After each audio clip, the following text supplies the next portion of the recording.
प्रयत्नांती परमेश्वर, म्हणजे आधी प्रयत्न केलं तर त्या प्रयत्नामध्येच परमेश्वर दडलेला असतो. आपण प्रयत्नच केले नाही तर दडलेला परमात्मा बाहेर पडत नाही. भले चुकलं तरी पण चालेल, पण प्रयत्न करायला पाहिजे. आणि अशी एक म्हण आहे, जो चुकतो तोच शिकतो, जो चुकतो तोच शिकतो. म्हणून मानत मानत जावे मुळाकडे. आपण देवाला मानलं, परत मानलं, परत मानलं, मानता मानता मानता मानता आपण मुळाकडे जायला पाहिजे. कारण सगळं मुळाच्या ठिकाणी आहे, पण ते मूळ आपल्या हातात यायला पाहिजे ना, बरोबर की नाही? मूळ आपल्या हातात यायला पाहिजे. मूळ म्हणजे त्या झाडाचं जसं मूळ आहे, त्या मुळाच्या माध्यमातून सगळं पाणी त्या झाडाला पुरवलं जातं. तसं आपलं प्रत्येक जीवाचं मूळ आहे ते आत्मस्वरूप आहे. आणि त्या आत्मस्वरूपाला आपण सातत्याने पाणी घातलं. पाणी कुठलं? चिंतनाचं, चित्ताचं. चित्तामध्ये सातत्याने ध्यान धारणा करणं म्हणजे मुळाला पाणी घालणं. त्या स्वरूपाला काय करायचं आपल्याला? तो स्वरूपाला पाणी घालत राहायला पाहिजे. आपण स्वरूपाला पाणी घालत राहिलो तरच आपल्याला त्या स्वरूप साक्षात्काराची अनुभूती येईल. आणि एकदा का स्वरूप साक्षात्कार झाला की पत्रे फुले पुष्पे केवळ मुळाच पाशी, मूळ आपल्या हातात येतो. आणि एकदा का मूळ आपल्या हातात आला, या सगळ्या ग्रंथांचा अर्थ आपल्याला आपल्या चित्तामध्ये तयारच आहे. प्रत्येक माणूस हा ज्ञानीच आहे. बघा ना, कोण अज्ञानी मला सांगा? प्रत्येक माणूस उत्तम प्रकारे प्रपंच करतो, उत्तम प्रकारे पैसा कमवतो,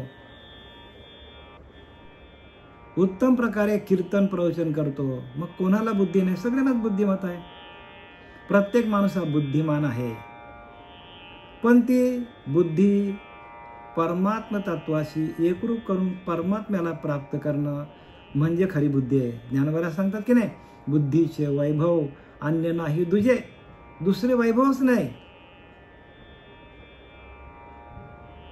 एका केशी राजे सकळ सिद्धी, एका परमात्म्याला प्राप्त करणं हेच बुद्धीचं वैभव आहे. आणि ते बुद्धीचं वैभव कधी आपल्या लक्षात येतो की आपण मानत मानत मानत मानत जावे मुळाकडे.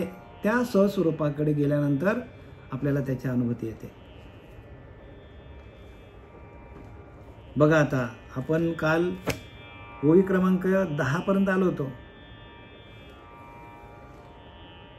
ज्ञानेश्वरी अध्याय 9 राजविद्या राजगुह्य योग. आणि काल आपण 10व्या ओळीपर्यंत आलो. आता सुरुवात करूया. अहो हिमकरासी विंजणे की नादा पुढे ऐकवणे, लेणे अशी लेणे हे कही आथी. सांगा परिमळ काय तुरुंबावे, सागरे कवने ठाई नहावे. हे गगनचे आडे आघवे, ऐसा पावाडू कैसा. सुगंधाने कशाचा वास घ्यावा. बघा, आता सुगंधाने कशाचा वास घ्यावा म्हणजे प्रत्येक साधू, प्रत्येक संत हे परिपक्व आहेत. त्यांच्यापुढे आपण काय बोलणार? माऊलींना तेच सांगायचं की प्रत्येक साधू, प्रत्येक संत, प्रत्येक साधक हा परिपक्व आहे. म्हणून तिथं काय लिहिलंय? सुगंधाने कशाचा वास घ्यावा. म्हणजे प्रत्येकाकडे ते सुगंध आहे. इथं काय सांगतात? त्याचप्रमाणे सुगंधाने कशाचा वास घ्यावा. म्हणजे सुगंध म्हणजे परिमळ. त्या परिमळाने कशाचा वास घ्यावा? कारण तो स्वयंभू परिमळ, स्वयंभू सुगंधयुक्त आहे. आता तो कशाचा वास घ्यायला जाईल? तसं ज्ञानोबाला सांगतात, तुम्ही महेशाच्या मूर्ती,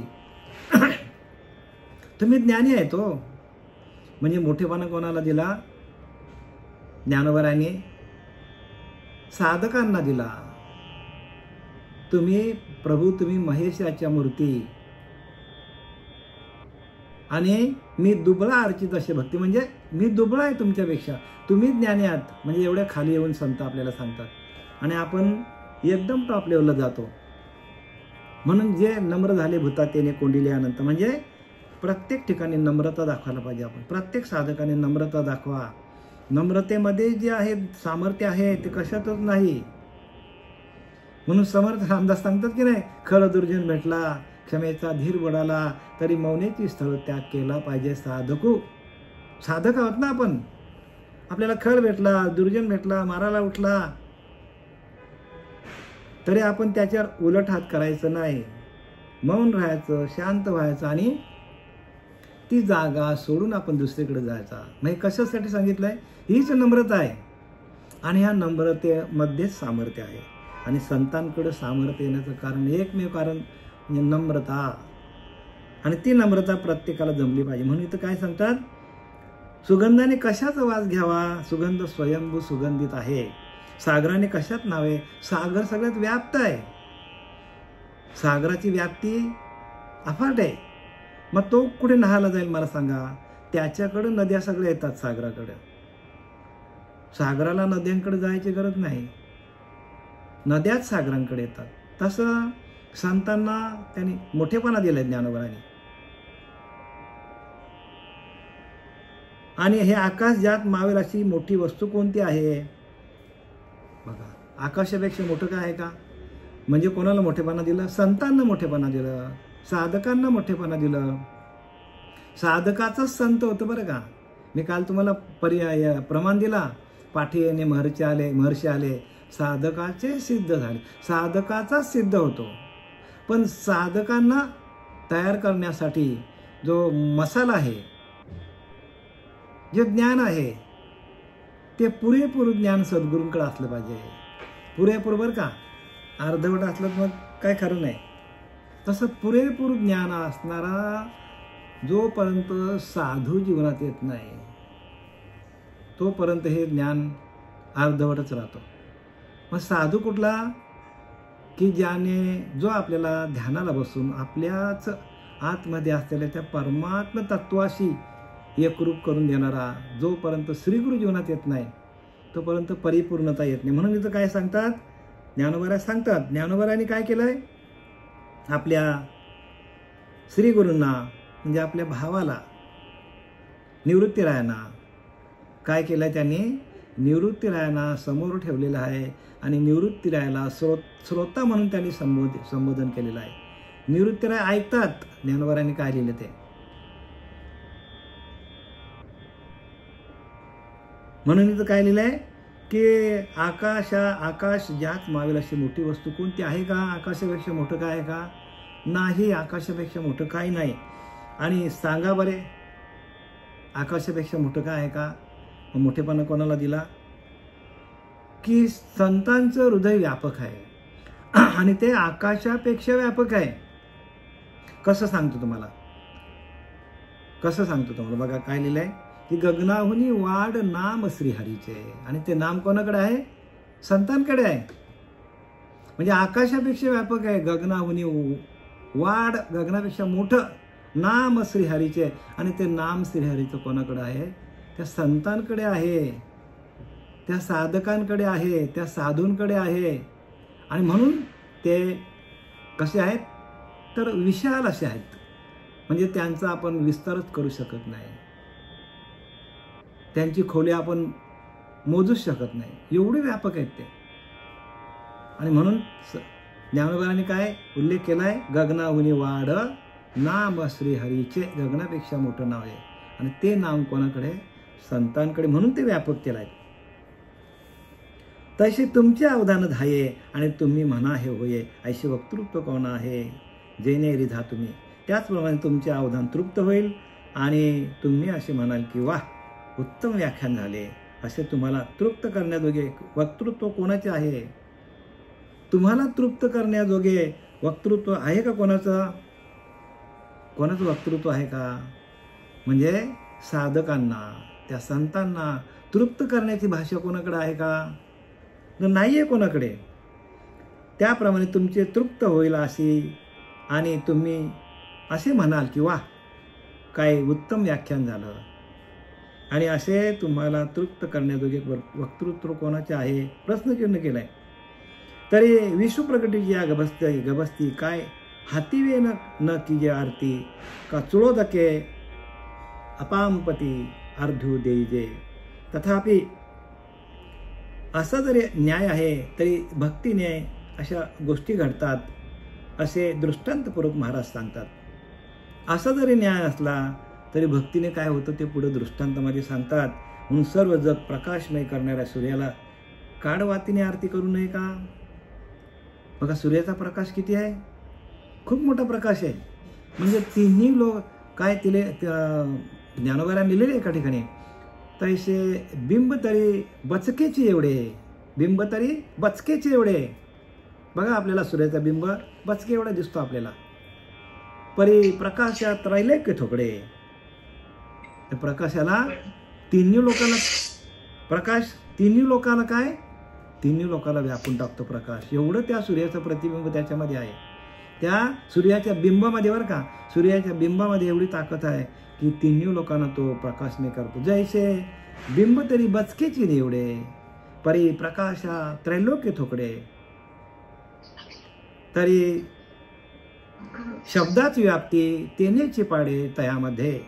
शब्दाची व्याप्ती आहे.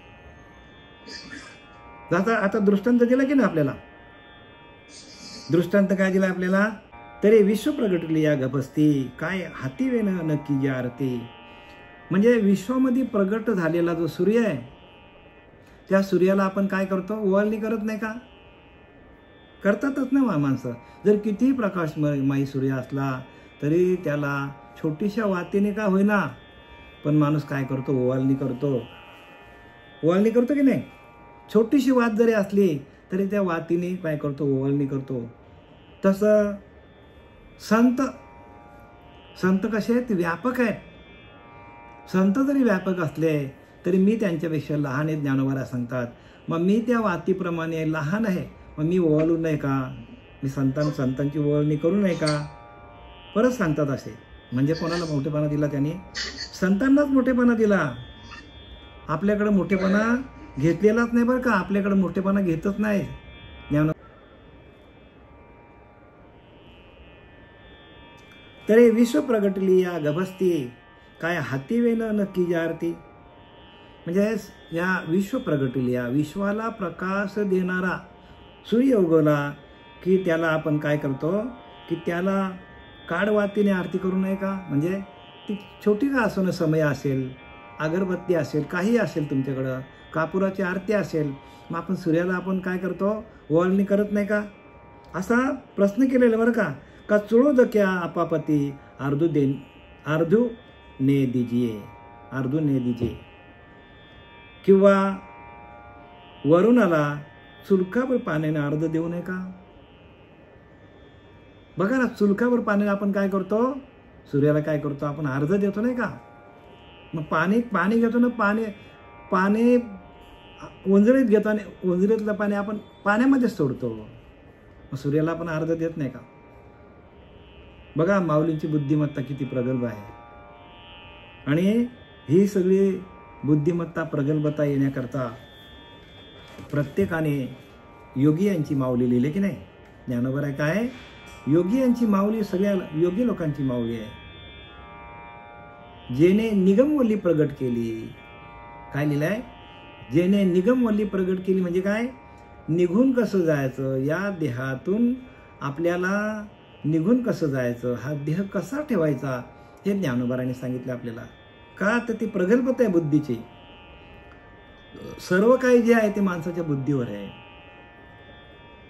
म्हणून तुम्हाला ओवी सांगितली, बुद्धीचे वैभव अन्य नाही दुजे, एका केशवराजे सकळ सिद्धी एका परमात्म्याला प्राप्त करणं हे बुद्धीचं काय वैभव आहे, वैभव. आणि ते वैभव ज्ञानोबारांनी या ज्ञानेश्वरीच्या माध्यमातून आपल्यापर्यंत पोहोचवलेलं आहे.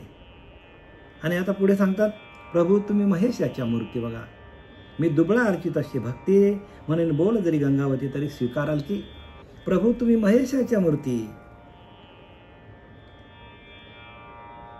म्हणजे प्रत्येक संतांना त्यांनी काय केलंय, संबोधित केलेलं आहे की प्रत्येक संत हा काय आहे तर देवच आहे, महेशाच्या मूर्ती. किंवा आपण असं म्हणूया की ज्ञानोबारायांचे जे श्रीगुरु होते निवृत्तीनाथ, ते कोणाचे अवतार होते? तर ते प्रत्यक्ष महेशाचे अवतार होते.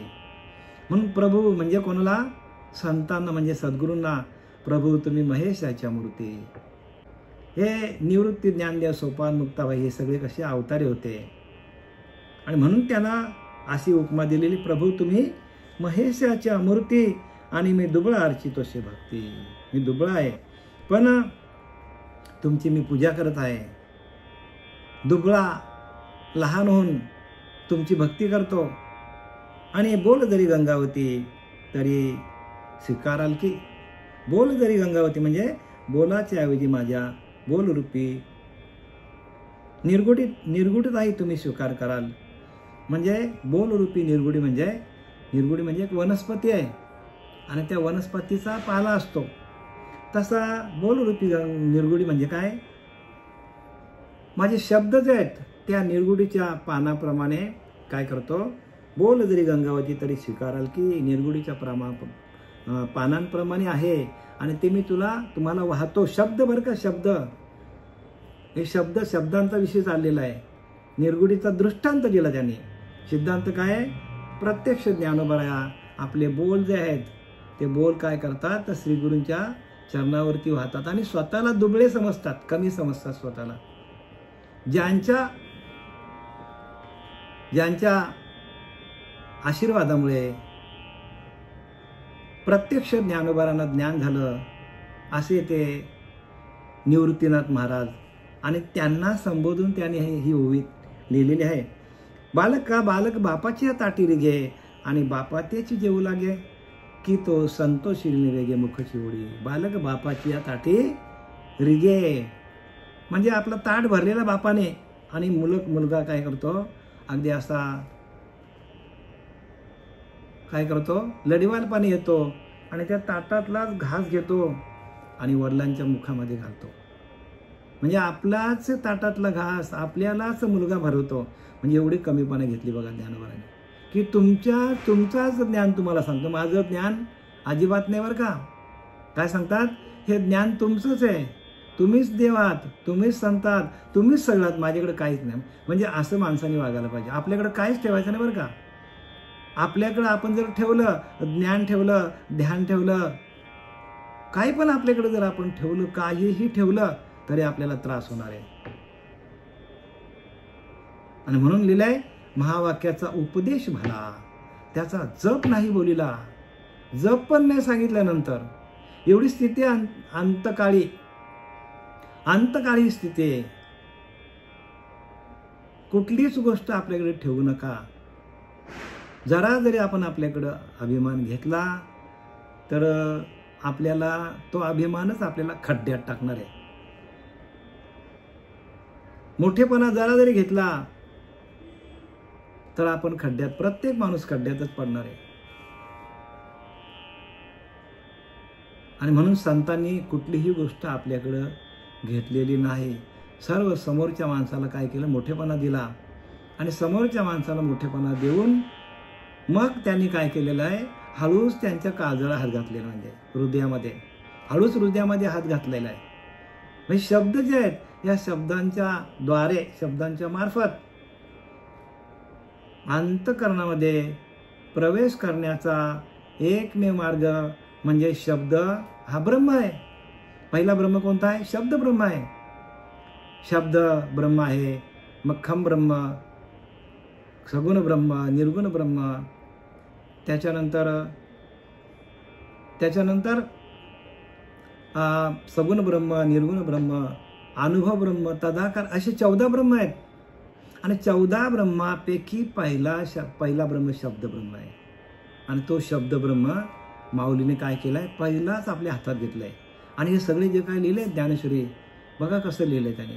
म्हणजे प्रत्यक्ष प्राकृत भाषेतून लिहिण्याची त्यांच्याकडे एक कशी हातोटी आहे. आणि हे शब्द ब्रह्म श्री गुरुकृपेने ज्ञानोबारांना मिळालेलं आहे आणि ते आपल्यापर्यंत आलेलं आहे. आपल्याला असं सगळं ज्ञान जे आहे ते कसं आहे? तर श्री गुरुकृपेने मिळालेलं आहे ज्ञानोबारांना.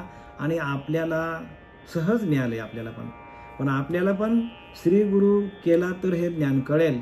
ज्यांनी गुरु नाही केला त्याचा जन्म व्यर्थ गेला. हो, बालक बापाची या ताटीरी गे आणि बापा तीच जेवू लागे. किती खाली आले ज्ञानोबा की तुमच्या ताटातलं जेवण मी तुम्हाला भरवतो.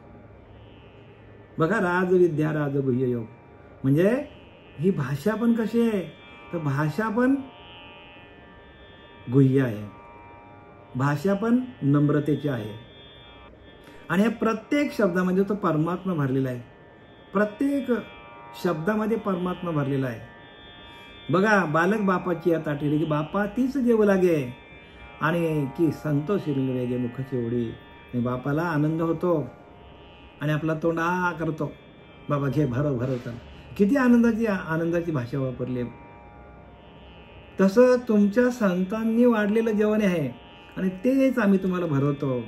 म्हणजे प्रत्यक्ष भगवंत 5200 वर्षापूर्वी भगवंत आले आणि त्यांनी ही गीता ग्रंथ 700 श्लोकामध्ये लिहिलेला आहे. सांगितलंय बरं का, 700 श्लोकामध्ये भगवंत श्रीकृष्णाने या कुरुक्षेत्रावर प्रत्यक्ष सांगितली.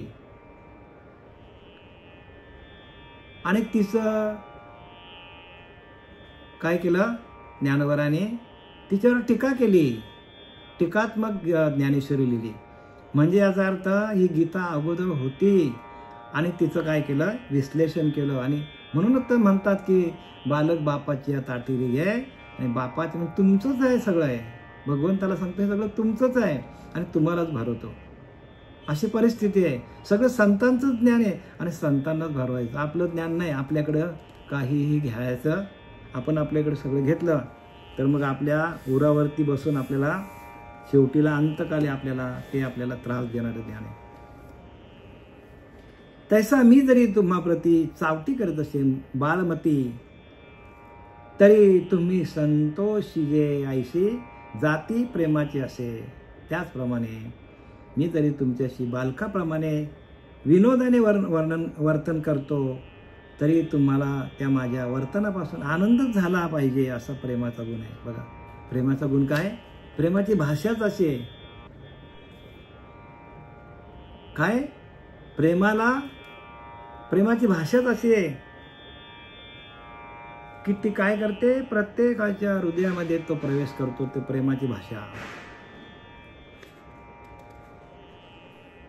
तसं ज्ञानोबरांनी काय केलंय की आपल्या भाषेतून प्रत्येकाच्या अंतःकरणामध्ये प्रेम कसं निर्माण होईल, भाव कसा निर्माण होईल, नामाचा भाव कसा निर्माण होईल. म्हणून प्रेमाला उपमा नाही, ते तर देवाघरचं देणं. लिहिलं की नाही, देवाघरचं देणं आहे. प्रेमाला उपमा देता येत नाही का, तर प्रेम देवाघरचं देणं आहे. देवाने आपल्या घरातून काढून दिलेला, संतांनी आपल्या अंतःकरणातून काढून दिलेला तो प्रेम आहे. आणि तोच प्रेम वाटण्याचा प्रयत्न. म्हणून भावे विन देव न कळे निसंदेह, गुरु विना अनुभव कैसा कळे. गुरुशिवाय अनुभव कसं कळेल. भावे विन देव, गुरु काय करतात, आपल्या अंतःकरणामध्ये भाव तयार करतात. न कळे निसंदेह, अजिबात संशय घेऊ नका. गुरु विना अनुभव कैसा कळे. गुरु नाही तर अनुभव कसा काय येईल माणसाला. आणि ह्या प्रत्येक शब्दामध्ये गुरुचं प्रेम भरलेलं आहे. गुरुचं प्रेम भरलेलं आहे, ओतप्रोत भरलेलं आहे.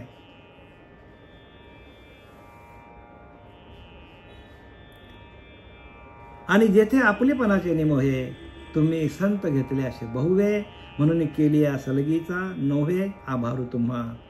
आणि या आपलेपणाच्या अभिमानाने तुम्ही संत जाणीने अनेक प्रकारांनी मला आपला असे म्हटले आहे. म्हणून माझ्या या सलगीचा आपण विषाद होणार नाही. म्हणजे माझी सलगी हे आपल्याला ओझं होणार नाही, असं मी शब्द वापरलेत ज्ञानोबा सांगतात. आणि आपलेपणाच्या अभिमानाने तुम्ही संत जण अनेक प्रकारचा मला आपला असे म्हटले आहे. अनेक प्रकाराने आपला म्हटलंय आणि काय केलंय, माझ्या या सलगीचा आपण विषाद होणार नाही. म्हणजे मी जे काही तुम्हाला सलगी करतो, नम्रता दाखवतो, ह्याचा तुम्हालाही ओझा होणार नाही, असं मी बोलतो. काय बोलतो बघा, म्हणजे संतांची मनं पण राखलीत. साधकांची मनं, संतांची मनं ही सगळी ज्ञानोबारानं राखून बोलतो बघा ज्ञानोबारा. माझ्या वर्तनापासून आनंदच झाला पाहिजे अशी प्रेमाचे गुण आहेत. नंतर सांगतात की माझ्या या सलगीचा आपणास ओझं होणार नाही. नाहीतर आपण काय करतो, प्रत्येक माणूस काय करतो, एखादी सलगी दाखवली तर माणसाच्या अंतःकरणामध्ये अतिशय प्रेम भरून येतो. अतिशय प्रेमाने तो त्याचा हृदय ओथंबून वाहू लागतो. पण तसं नाही सांगतात, तो पण तुम्हाला ओझं होणं आहे. म्हणजे कसं केलेलं आहे ज्ञानोबाराने, पूर्णपणे आपल्याला बॅलन्समध्ये ठेवलेलं आहे. अहो तानियाचे लागता झटे तेने अधिकच पाना फुटे, रोषे प्रेम दुनवटे पडियंत याचने. बघा, म्हणजे वासराने जर ढुसक्या मारल्या वासराने, गायीच्या सरांना जर वासराने ढुसक्या मारल्या तर गायीला पान्हा फुटतो की नाही गायीला. बघा, गायीच्या स्तनाला हात लावला जा, लगेच गाय लात मारतो. पण जर वासरू गेला तर ताबडतोब पान्हा सोडतो, दूध सोडतो ताबडतोब. म्हणून तर लिहिला, अहो तानियाचे लागता झटे त्याने अधिकच पान्हा फुटे. वासराने डुसक्या दिल्यावर गायीचा ज्याप्रमाणे अधिकच पान्हा फुटतो, त्याचप्रमाणे तो जो मनुष्य अत्यंत प्रिय असतो त्याच्या रागवण्याने प्रेम दुप्पट होतो. दृष्टांत काय दिला, गायीचा दृष्टांत दिला. आणि ज्ञानोबाराज सांगतात की गायीच्या स्तनाला वासराने जरी स्पर्श केला की लगेच गाय पान्हा सोडतो. तसं मनुष्य अत्यंत प्रिय असेल तर त्याच्या रागवण्याने प्रेम दुप्पट होतो. आपल्याला प्रिय माणूस असेल आणि तो आपल्याला किती रागवला तर आपलं प्रेम दुप्पट होतो. रोषे प्रेमे दुनवटे, डबल होतो, डबल. का, आपला जीव असतो तेवढा. म्हणजे काय सांगायचं की तुम्हा संतांवर काय आहे, तेवढं प्रेम आहे. आणि तुम्ही जरी रागवलात तरी मला त्यातनं काही वाटणार नाही, उलट माझा प्रेम अजूनच दुप्पट होईल, सांगतात ज्ञानोबा. कसा अंतःकरण असेल बघा, त्या अंतःकरणाचा भाव कुठे चाललाय आपल्याला कळत पण नाही. एवढं त्यांच्या अंतःकरणामध्ये भाव होतं. ओतप्रोत भरलेला ज्ञान असं ज्ञानोबारांचं अंतःकरण आहे.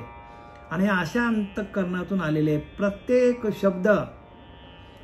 शब्द जो आहे तो ब्रह्म आहे. कारण त्या प्रत्येक शब्दामध्ये ब्रह्म भरलेला आहे.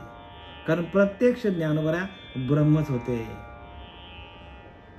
महाविष्णूचा अवतार सखा माझा ज्ञानेश्वर, असा तो विष्णूचा अवतार होता. पण त्यावेळेला कोणाला दिसला का विष्णूचा अवतार? नाही ना, कोणालाच दिसला नाही. लोकांनी काय काय केलं, त्याच्यावर अत्याचार काय केलं, मारलं काय, झोडलं काय, अगदी जेवणात माती काय टाकली, काय किती प्रसंग आले. आईवडिलांना जलसमाधी घ्यायला लावली, एवढे प्रसंग. एवढा अत्याचार करून देखील ज्ञानोबारांनी ही ज्ञानेश्वरी जगाला दाखवण्यासाठी, जगाला दाखवलं की प्रेम किती, तुम्ही आमच्यावर प्रेम केलं नाहीत पण आमचा तुमच्या प्रत्येक जीवावर प्रेम आहे. प्रत्येक या पृथ्वीतल्या प्रत्येक जीवावर आमचा प्रेम आहे. म्हणून जे भेटेल भूत ते मानिजे भगवंत, हा भक्तियोग निश्चित जाण माझा. आणि तो भक्तियोग आम्ही तुम्हाला सांगितलं, तो भक्तियोग बरं का. प्रत्येक जीवमात्रावर दया करणारे संत असतात. प्राणीमात्रांवर दया करा, दया नाही प्राणीमात्रांमध्येच तो आहे असं ज्ञानोबा सांगतात. प्रत्येक जीवामध्ये मम वंशो जीवलोके जीवभूत सनातनम मनषष्ठानी इंद्रियानी प्रकृती स्थानी कर्षती. जीवभूत सनातनम म्हणजे सनातन काळापासून जीव हाच परब्रह्म आहे. त्या प्रत्येक जीवामध्ये तो परमात्मा भरलेला आहे असं ज्ञानोबारानं सांगायचं. म्हणून मज लेकुरा वाचून बा बोले तुमचे कृपारूपण निदयले, ते चैले ऐसे जी जाणवले या लागी बोलिलो मी. म्हणून मज लेकुरा वाचूनी, म्हणून माझ्या सारख्या लेकराच्या बोबड्या बोलांनी तुमचे निजलेले कृपालोपन जागे होईल. म्हणजे लेकुरा म्हणजे माझ्यासारख्या लहान बालकाच्या काय लिहिले, बोबड्या बोलांनी पण. बोबडे बोल आहेत का मला सांगा, ज्ञानोबारांचे बोबडे आहेत का? बघा, ज्ञानोबाला सांगतात माझे बोल बोबडे आहेत. आता हे बोबडे आहेत का मला सांगा? हे बोबडे नाहीच आहेत. हे बोबड्याला बोलायला लावतील असे वाक्य आहेत. बोबड्याला ज्ञान देतील हे असे वाक्य आहेत ज्ञानोबारांचे. आहेत का बोबडे? पण नाही तरी ज्ञानोबारांनी किती आपल्यासाठी किती सलगीचे बोलणे केलं आहे. किती सलगीचं बोलले ज्ञानोबा. आणि म्हणून मुखम करोती इथं काय लिहिलंय? म्हणून मुखम करोती वाचालम. बघा, मुख्याला पण वाचा येईल. पंगू लंघयन ते गिरी, पांगला असेल तर गिरी मोठा पर्वत चढेल. अशी कोणाची भाषा आहे? ज्ञानोबारांची भाषा अशी. म्हणून मजले कराच्या बोबड्या बोलाने तुमचे निजलेल्या कृपाळू पण जागे होईल. निजलेले कृपाळू पण जागे होईल. झोपलेलं आहे पण तेही जागे होईल. कृपाळू पण झोपलेलं आहे तुमचं आणि ते पण जागे होईल. असे जाणून मी बोलतो. म्हणजे असा मी अंतःकरणामध्ये भाव ठेवून मी तुमच्याशी सलगी करतो असं ज्ञानोबराय सांगतात इथे. एरवी चांदणे पिकवीच जात, एरवी चांदणे पिकवी जात असे आहे चेपणी. की वारया घापत आहे वाहने, हा हो गगनाशी गवसनी घाली जे केवी. एरवी चंद्राचे चांदणे कोणी ओढीत घालून पिकविलेले असते काय? बघा, चंद्राचं चांदणं पिकवायला लागतो का? नाही ना, ओरिजिनलच आहे ना त्याने. चंद्राचं चांदणं जे आहे, चंद्रामृत आहे, ते ओरिजिनलच आहे त्यांच्याकडे. चंद्राचं चांदणं ओरिजिनलच आहे. ते चंद्राला काय पिकवायला ठेवतात का म्हणतो, आणि मग तो पिकल्यानंतर ते चांदणं बाहेर पडतं का? चंद्रामृत अजिबात नाही. म्हणजे मोठेपणा कोणाला दिला? संतांना मोठेपणा दिला, साधकांना मोठेपणा दिला. तुम्ही ज्ञानी आहात. सांगायचं काय? हे सगळं ज्ञान तुमच्याकडे आहे. हे माझं नाही बरं का, अजिबात माझं ज्ञान नाही असं ज्ञानोबा सांगतात. आहे त्यांचंच, पण ते आपलं म्हणत नाही.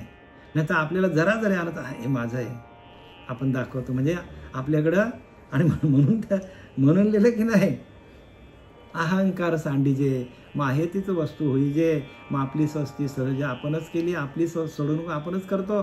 पण हा अहंकार सांडीजे, अहंकारच काय करतो? माणसाला बुडाला घालतो, रस्ता तलाला नेतो, अधोगतीला घेऊन जातो. प्रत्येक माणसाकडे अहंकार आहे.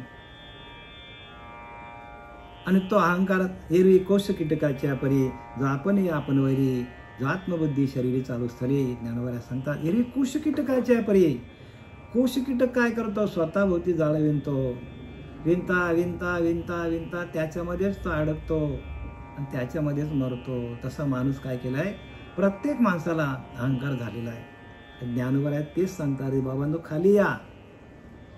ज्ञानोबांना ह्या ओव्यांतून हेच सांगायचंय की तुमच्यातला अहंकार गेला की तुका म्हणे देव झाला. अहंकार या मानसीचा विरेना, तया ज्ञान हे अन्न पोटी जिरेना. एखादा माणूस चांगला सांगायला लागला की लगेच त्याच्या अंतःकरणात अहंकार बाहेर येतो. आणि ते अहंकार आहे ना, तो चांगलं ज्ञान पोटामध्ये जाऊन देत नाही. ज्याच्याकडे अहंकार आहे त्याचा अहंकार उचंबरून येतो वरती, आणि चांगलं सांगायला गेलो तर त्याच्या पोटामध्ये जातच नाही तो. म्हणून समर्थांनी 450 वर्षापूर्वी सोप्या भाषेत सांगितलं, अहंकार या मानसीचा विरेना, तया ज्ञान हे अन्न पोटी जिरेना. ज्ञान हे अन्न आहे. ज्ञान काय आहे? अन्न आहे, अन्न. आणि ते अन्न जिरवता येत नाही का? आतमध्ये अहंकार बसलेला आहे. बघा अहंकाराला किती कमी, म्हणजे अहंकारच माणसाचं काय करतो शेवटपर्यंत. माणसाला अहंकारच आपल्याला काय करतो? प्रत्येकाचा अहंकारच माणसाला अधोगतीला घेऊन जातो. आणि सगळ्यात मोठा शत्रू बरं का अहंकार. अहंकार विस्तारला या देहाचा, स्त्रिया पुत्र मित्रादिका मोह त्याचा. प्रत्येकाला मोह झालेला आहे. अहंकार विस्तारला या देहाचा, स्त्रिया पुत्र मित्रादिका मोह त्याचा. सगळ्यांनाच त्याचा मोह आहे. स्त्रियांना आहे, पुत्रांना आहे, मित्रांना आहे, सगळ्या लोकांना त्याचा अहंकार आहे माझा. आणि म्हणून ते ज्ञान पचनी पडत नाही, आतमध्ये जात नाही. एखाद्या माणसाला जरा काय आलं का लगेच तो आपलं काय करतो, आपली टिमकी मिरवतो आणि समोरचा माणूस ज्ञान सांगताना काय करतो, फेकून देतो. चांगलं ज्ञान असतो समोरच्या माणसाकडे, पण घेत नाही आतमध्ये. का घेत नाही? तर त्याच्याकडे असलेला जो अज्ञानाचं ज्ञान आहे, त्या अज्ञानाचं ज्ञान त्याला आतमध्ये जाऊन देत नाही. आणि खरं ज्ञान आहे त्या आतमध्ये जाऊन देत नाही. तर खरं ज्ञानाला माणूस काय करतो, तोंड घशी पडतो आणि खोट्याची बाजू घेऊन काय करतो माणूस, अहंकारामध्ये फुगतो. त्या पाण्यातल्या बेडकीला नाही का वाटतं, पाण्यातल्या बेडकीला वाटतं नाही का,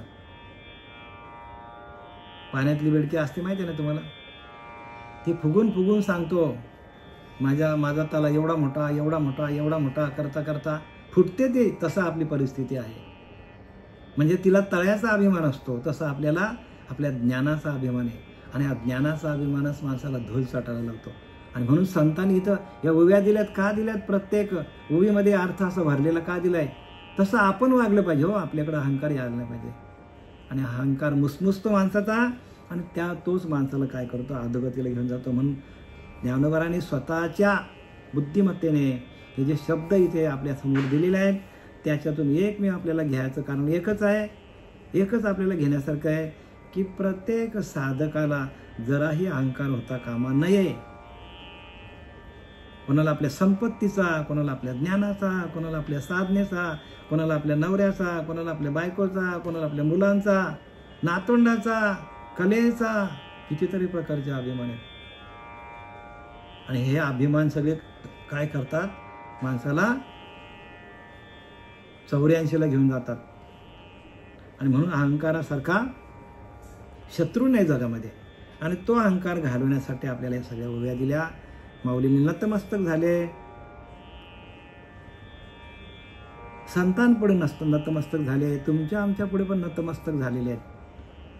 आणि म्हणून महापुढे जाती लवाले वाचती, लवाल्यासारखं वाकायला शिका. लवाले वाचती, लवाले वाकती, वागतात म्हणून वाचतात ते. तसं आपण वाकायला शिका. प्रत्येकाने वाकायला शिका. प्रत्येकाच्या समोर जराही अभिमान धरू नका. जराही अभिमान आपल्या पुढे आला, अभिमानाने नाडला, तुका म्हणे वाया गेलो. झालेली शिवाय आपले सच्चिदानंद सद्गुरू श्रीपाद बाबा, रामदास बाबा, नारायण बाबा, नाना बाबा, पांडुरंग दिवेकर बाबा यांच्या चरणी समर्पित करीत आहे. कुंडल